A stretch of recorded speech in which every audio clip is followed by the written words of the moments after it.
Folk singer Mangli పుట్టినరోజు సందర్భంగా ఈర్లపల్లి గ్రామ శివారులో ఉన్న త్రిపుర రెసార్ట్లో బుధవారం అర్ధరాత్రి వరకు జన్మదిన వేడుకలు అట్టహాసంగా జరిగాయి.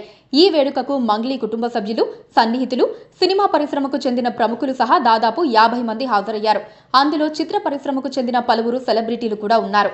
దివి, కాసర్ల శ్యామ్, రచ్చరవి, సింగర్ ఇంద్రావతి పార్టీలో పాల్గొన్నారు.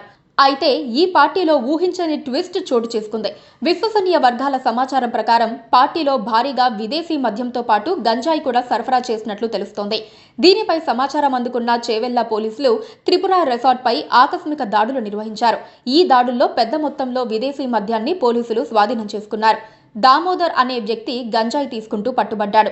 పోలీసులు అతన్ని అదుపులోకి తీసుకున్నారు. అనుమతి లేకుండా డీజే ప్లే చేసినందుకు డీజేను సీజ్ చేశారు. అనుమతి లేకుండా బర్త్డే పార్టీ నిర్వహించినందుకు మంగ్లీపై పోలీసులు కేసు నమోదు చేశారు. మంగ్లీతో పాటు త్రిపుర రెసార్ట్ జీఎం శివరామకృష్ణపై కూడా పోలీసులు కేసు నమోదు చేశారు. అంతేకాకుండా పార్టీలో ఉన్న 48 మందికి పోలీసులు గంజాయి పరీక్షలు నిర్వహించగా అందులో 9 మందికి పాజిటివ్గా నిర్ధారణ అయ్యింది.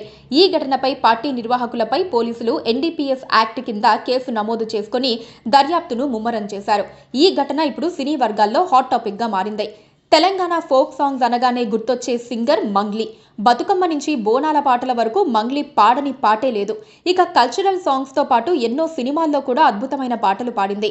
న్యూస్ యాంకరింగ్ ద్వారా తన కెరియర్ ను ప్రారంభించిన మంగ్లీ ఆ తర్వాత ప్రైవేట్ సాంగ్స్ తో బాగా పాపులర్ అయ్యింది.